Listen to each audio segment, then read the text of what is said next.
네, 코로나19 2월, 3월 예방접종 계획에 대해서 설명드리도록 하겠습니다.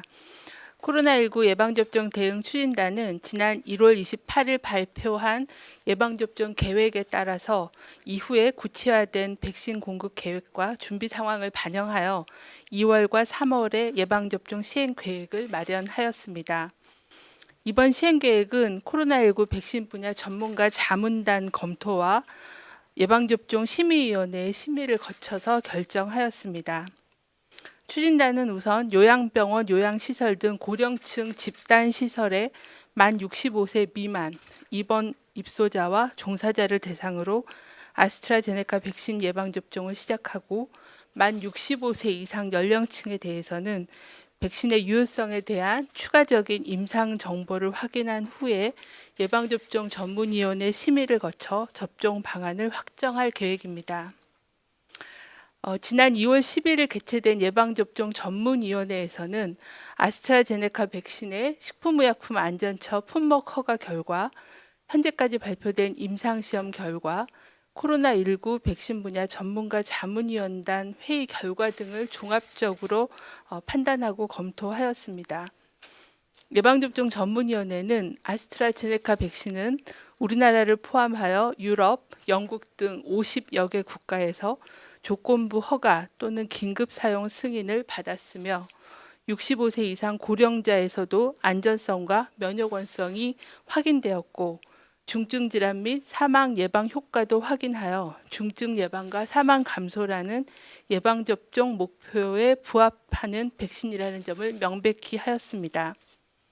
다만 65세 이상 연령층에서 백신의 효능에 대한 통계적인 유의성 입증이 부족하고 식약처 품목 허가 시 65세 이상 고령자에 대해 사용을 신중하게 결정해야 한다는 주의사항이 기재된 점을 감안하였으며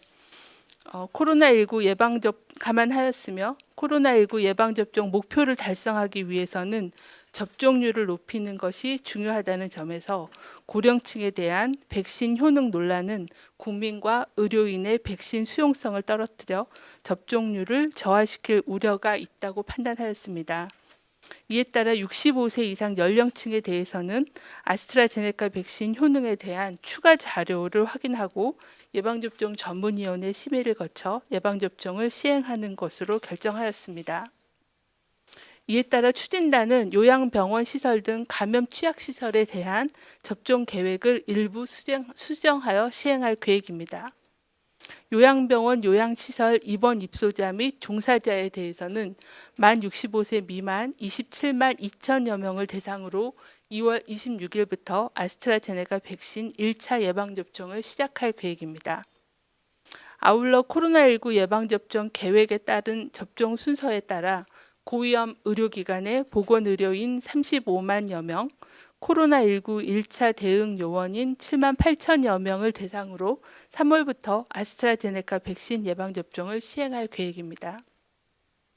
이와 함께 국제 백신 공급 기구인 코박스를 통해 도입되는 화이자 백신은 도입 즉시 중앙 및 권역 예방접종센터를 통해 제공하고 코로나19 환자의 치료 의료진, 감염병 전담병원 등 약 5만 5천여 명을 대상으로 접종을 시행할 계획입니다. 이번 시행 계획에서는 백신 및 접종 대상자의 특성을 반영하여 맞춤형 접종 절차를 마련하였습니다. 아스트라제네카 백신의 경우는 요양병원, 고위험 의료기관 등 의료기관은 자체 접종을 실시합니다. 요양시설은 거동이 불편한 입소자를 고려하여 방문 접종을 시행하되 지역별 여건에 따라 보건소 내소 접종도 가능합니다. 1차 대응 요원에 대해서는 관할 구역별로 보건소에서 접종을 시행할 계획입니다. 코로나19 환자 치료병원에 제공되는 화이자 백신은 코로나19 대응 공백을 최소화하기 위해 감염병 전담병원 등으로 백신을 배송하여 자체 접종하는 것을 원칙으로 하였으며 백신의 유통, 폐기량 최소화를 위해 접종 대상 인원이 적은 의료기관의 경우에는 중앙 및 권역별 예방접종센터에서 예방접종을 시행할 계획입니다. 코로나19 위기에서 벗어나 안전하고 소중한 일상을 회복하기 위해 국민 모두의 참여가 필요합니다. 고위험군을 보호하고 집단 면역 형성을 위해서는 접종 순서에 해당하시는 분들께서는 예방접종에 적극 참여해 주시기를 요청을 드립니다.